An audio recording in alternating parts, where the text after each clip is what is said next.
If you've been on this channel for just over a little while, you would have noticed or you would know that I got married at the age of 21.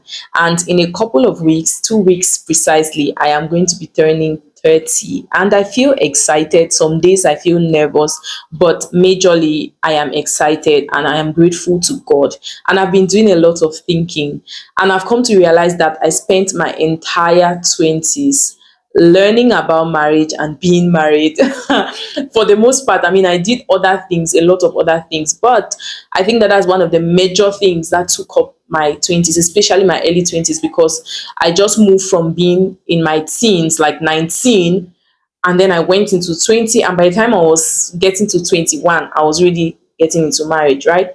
And I take it, I see it as a blessing, and I see it as God's way of preparing me early, for what He has called me to do today, now, okay?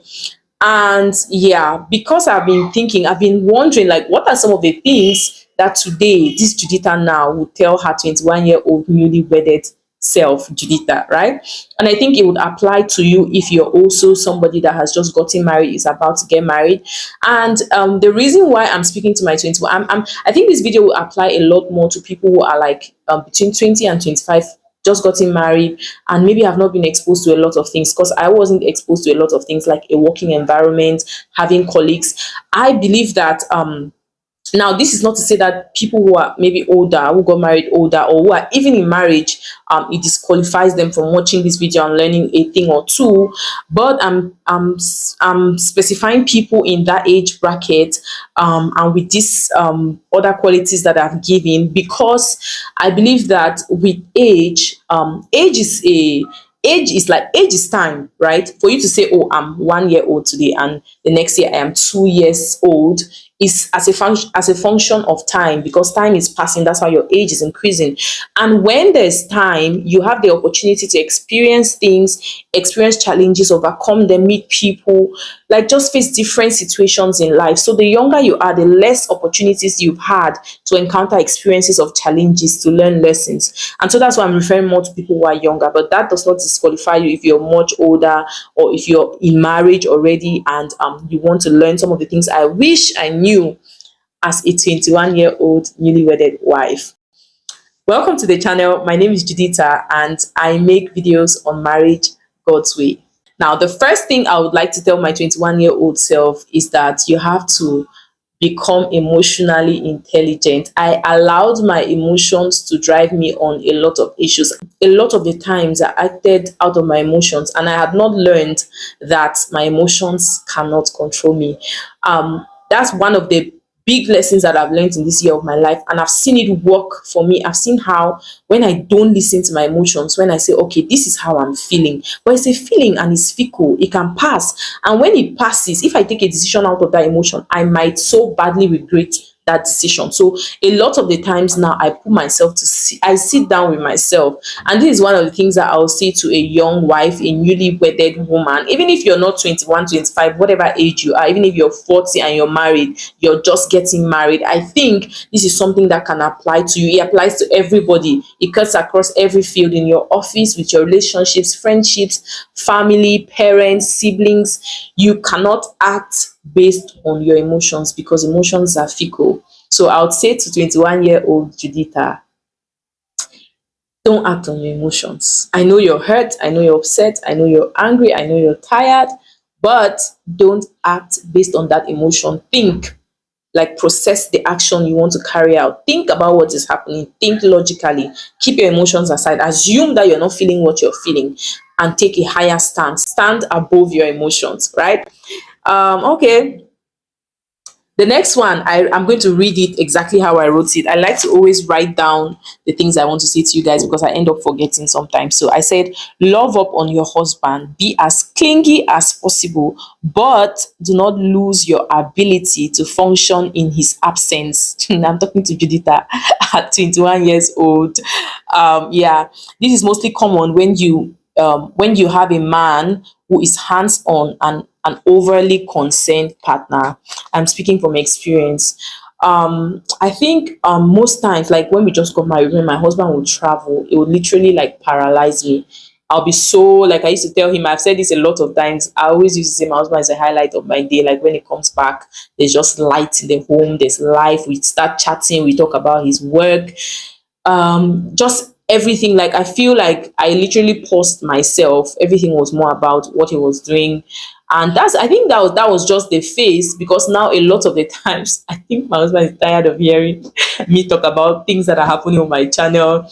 Like when I come and I see a video is doing so well, I'll be like, babe, this video, can you believe that this idea was just a random idea? So I think this, in that season, it was just my husband that was doing what he was doing, and my husband is a passionate person about his work. So most times we'll talk about the things that they are doing in communities. Oh, they met this case, or they met this or that, and things like that. So obviously it was just normal, and we get to chat a lot. So he was more of the highlight of my day. My husband is still highlights of my day, right? But I have a lot of highlights. I can bring my highlights. Like I don't need to wait for my husband to come before I have the highlights. I have my work. I'm focused on a lot of things I'm trying to achieve, especially with the children. So there's just a lot now. But then it was just me. I think, yeah, I was pregnant, but the baby was in my tummy, and I didn't really, I was just about eat everything I want to eat. Like when I call him, he'll just take a break from the office, buy me whatever I want, drive back, bring it. I was hardly going out. I was always indoors. So, yeah, the point is, love upon your husband, be clingy as you can be. Want to be with your partner. I mean, how many years do we have? I've always said this thing that even if you live for 150 years with your partner, it is not too long, right? It is like before you know it. This is me very soon. I'm going to be celebrating 10 years in marriage, but it looks like I just got married yesterday. So before you know it, time has passed. So be with your partner, enjoy time with your partner, but learn to operate as an individual. Okay, learn to operate, not like take decisions as an individual. No, you're a couple, you are together, you are one, but learn to be able to function at your highest self, even in the absence of your partner. Um learn to be even in the absence of your partner. I hope somebody's getting it. Okay, the third one I said, this one is very important. Do not allow in-house problems make you angry at your husband's friends and family. Are you listening? Listen. Maintain your cool and your joy with his family, even when you're fighting character with your husband in the house. Maintain. I think I never gave up that kind of attitude, but I've seen people who do that. If you go to a home and maybe the husband and wife have a problem, you can tell with the way they welcome you. You will know that fire is on the mountain. And I think I could have done better, right? I think there was one incident where there was a particular day, I cannot forget it. I was so angry at my husband, and he had a meeting, and I think the people in the meeting felt it. Yes, they felt it. So I think that's what even made me to write this. But I think it was not, for me, it was not something that was frequent. And I think it has never happened with his family. Like if my husband's family, anybody, my sister-in-law, whoever comes around me and I have an issue with my husband, I beg, I'm chatting with my family. My husband is my family, but his family has also become my family. So I'm full 100%. I am chatting. In fact, I think that should even be an opportunity to lighten up the mood in the house, so that the problem can die down, and then there can now be conversations and things like that. So do not tie up things in your chest and then push problems from yourself and your husband, and then push it to your in-laws, to your husband's friends. It is nasty. It is not. It's a very shitty behavior. I don't even know the word to use. It's bad. If you're doing it, change. Okay, let's go to the next one. I feel like I'm not going to edit this video. People are going to be seeing all this turning of pages and everything I'm doing here. Okay, the next one I said is, don't forget yourself when making general family plans. Think of you as, now, I am not saying that you should not be considerate.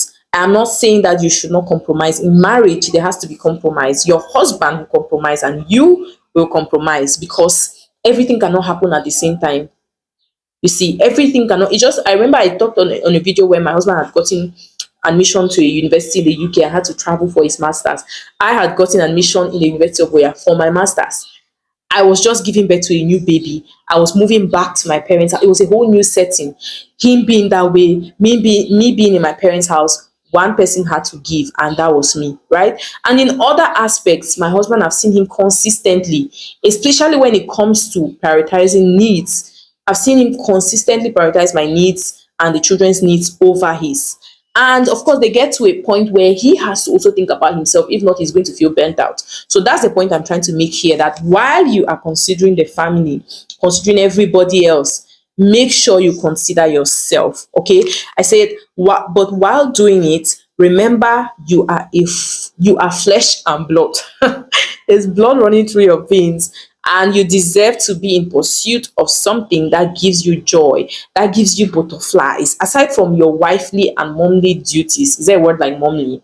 Let's just create it. Aside from your wifely and mom duties, there should be something, right? And I'm somebody that believes a lot in seasons and times, and that's why I've succeeded to not get pressured, and I will not be pressured by anybody.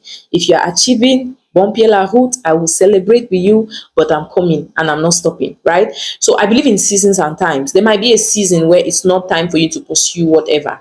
You have to be sensitive to be able to know, and your priorities have to be straight. If your priorities are straight, you will know what is more important at what time. But if you are competing with people, trying to fit into societal norms and standards, your priorities will never be straight, and you will constantly be chasing shadows. But the point in this point I'm trying to make is that don't forget yourself. Okay, as a young wife, a newly wedded wife, don't forget yourself. And why I say young wife is because most times when you meet a lady in her 20s, she's not yet fully settled. She doesn't yet, I mean, in most cases, there are exceptions, right? There are people who graduated from university at 15. They started school when they were still sucking feeding bottles.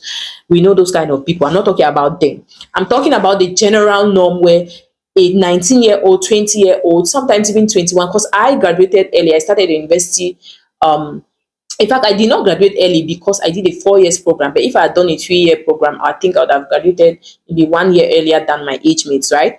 So, yeah, I'm saying this to say that what most times when you see a 20-year-old lady, she's not yet grounded in what she wants to become, in who she is. She doesn't yet know herself. So a lot of growing and becoming happens between that 20 to 30. Even for some people, maybe if you have the right kind of mentorship, you build your relationship with God early. 20 to 25, you listen to a 25-year-old lady, and you are like, wow, like just wow, where are you coming from?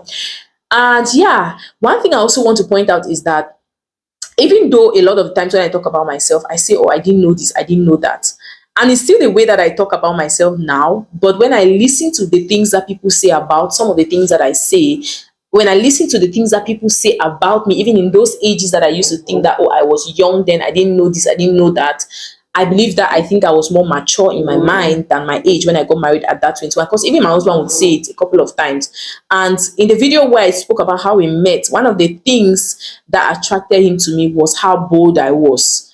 He had said it a lot of times. It was my voice that made him come out of his office and say, who is speaking? And then he saw that I was the one. And that's where a lot, I mean, even before then, a lot of things have started happening.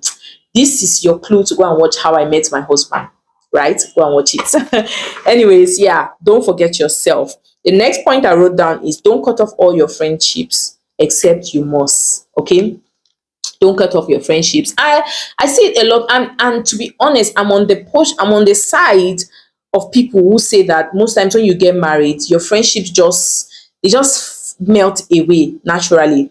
Now there are exceptions for people who have maybe built a bond over years, who have grown up together, maybe primary school, secondary school, and for people who have real friendships. For me, after the day of my wedding was the last day I saw most of my bridesmaids, whom I considered very close friends. And the excuse for the breaking of our friendship was that I said something rude, which I apologized for countless number of times. So I feel like for me, I take it that God wanted to take me away from that friendship, which I'm grateful for, because when I look at the setting of that friendship, then I don't know how these people are now. I don't know what are their mindsets and how their life is. But when I look at where we were then, I know that God wanted to isolate me, to train me, and to teach me. Because I apologized a good number of times, tried to reach out, tried to call, but I was sent away. You guys get it. But if you have your friends, don't, because the first year of marriage can be very depressing. It can be depressing. And that's why I admire Christian communities where people go through counseling. They have like godmothers and people who talk to them. They just have people who are experienced in marriage that can invite them for programs, singles and married kind of events, those kind of things, because they keep you in check, you keep learning. But when you're isolated, you guys, I was proper isolated when I got married. I was, because I wasn't. Right now, I am a friendly person. Then I don't think I was friendly enough. I wanted friends, but I didn't know how to make friends. And I think I also didn't know how to keep friends, and I didn't know how to be there for my friends, you see. So I think that's one of the things that caused me to lose the relationships that I had then, which I do not regret by any chance. I believe that God was preparing me, and where I am now, I'm happy, comfortable, and I've grown. Okay. If I see somebody that I want this person to become my friend, I think I've gotten to a place where I am choosing the people that I want to have in my circle, and I'm intentional about it. So be intentional about your friendships when you get married. Let your husband be your friend, but then it's important to have female friends as well. It's very, very important. It's so and it's even better if you have like biological sisters, right? If you have biological sisters, it's good to nurture a healthy friendship with them. It's going to come in handy a lot. Okay, the next point I'm going to say is learn to be of emotional, physical, and financial support to your partner. In the early days of our marriage, you guys, I think my husband carried all the emotions. Even till now, he still does more of carrying of the emotions, but I think I'm more sensitive. I can tell when my husband is not feeling too good. I can tell when I need to say something and when I don't need to say something. I can tell when I need to chip in. I can just tell when I don't need to stress him. I can tell when I don't need to ask whatever, you see. But then I feel like and also he treated me more like an elder brother, like he was protective. So I found comfort. So I was not giving emotional support to him, but I was receiving a lot of emotional support, which is right. The man is supposed to be the head of the house. He is supposed to be the leader, the champion, the emperor, the conqueror, the fighter. You guys. Anyways, yeah, I'm cracking myself up while I'm filming this video. Yeah, so then I think I wasn't much of emotional. I didn't give him much of a shoulder to lean on, to be honest. I would listen to his work, I would talk to him, but I feel like I was more of, I didn't what's the word, like if I had an issue, okay, like now I can have an issue, right? And I'll take it to the Holy Spirit. I'll pray about it. I'll think about it. I will dissect it. In fact, I will go to Google and search like how to handle this kind of situation. Look for people's videos that they have spoken about it. Instead of just rushing to my husband and dumping my emotions and my thoughts, that it could be something that I can easily handle. Meanwhile, knowing that he has a lot on his plate as well. So I'm more sensitive now.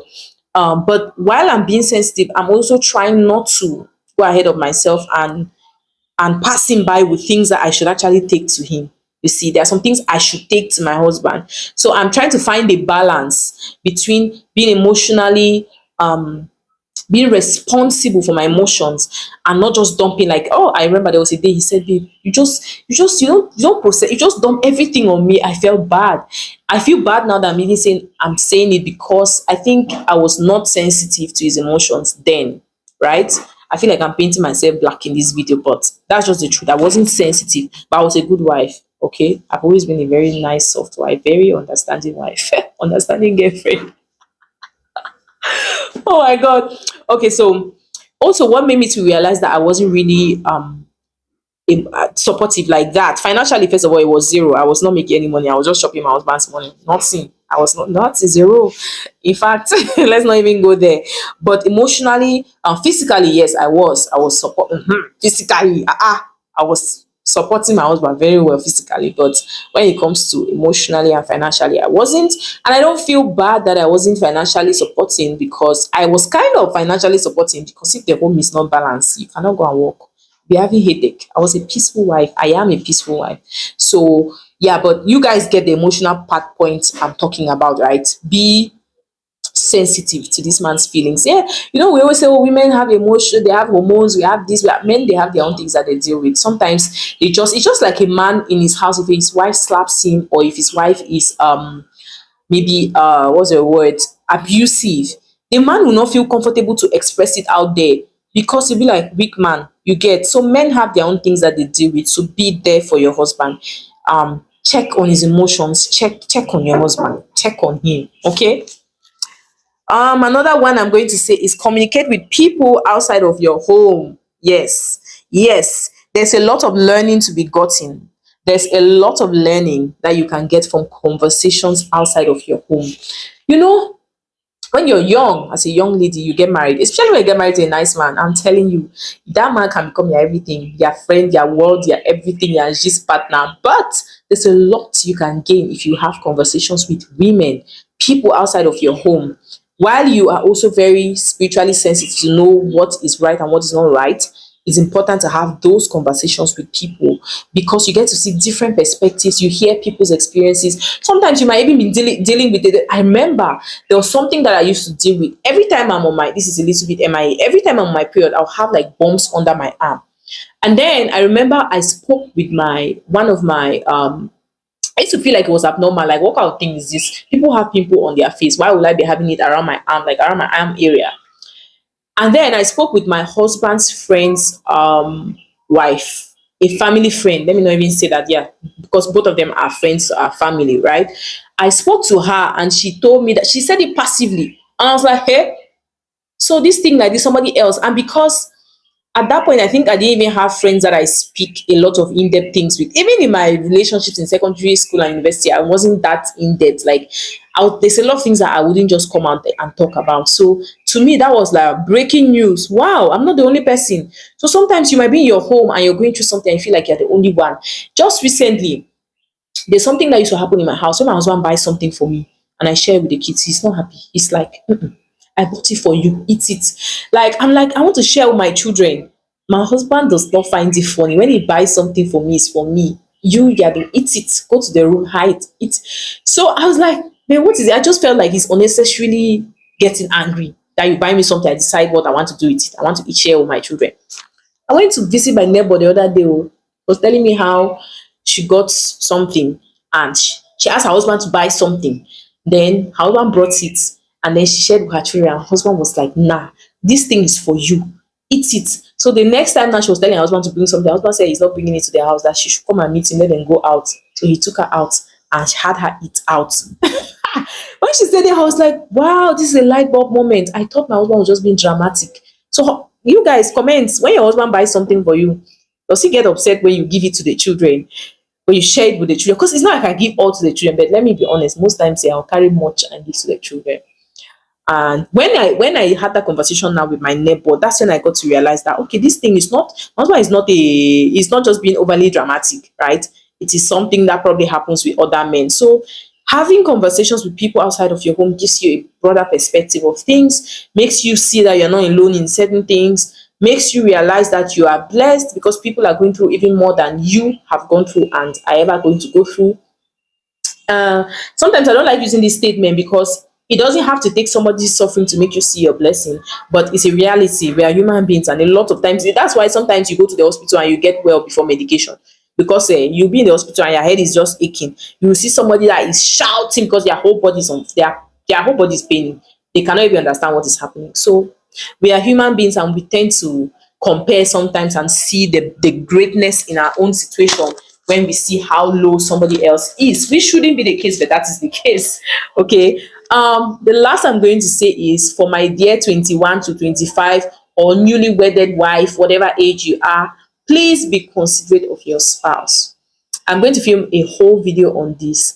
I feel like we are not considerate enough, especially as women. We want to be considered, but we are not considerate a lot of the times. So be considerate. Be considerate. Consider your partner. Consider how they are faring. Consider what they are thinking. Consider their opinion. Even when it comes to things that you know that they are not very good at, just consider. Just listen. Just consider. 30-year-old Juditha just spoke to 21-year-old Juditha, and I think I've come a long way. Wish me happy birthday in the comment section. Though it's of course my birthday is on the 13th of July. It's still ahead, but wish me happy birthday in the comment section because I'm already receiving happy birthdays. I'm receiving gifts. I'm receiving all the love that I can get in this season, and I'm excited. I'm so grateful to God. Thank you so much for watching this video. Look forward to more videos from us. On this channel, we talk about marriage God's way. See you on the next one. Bye.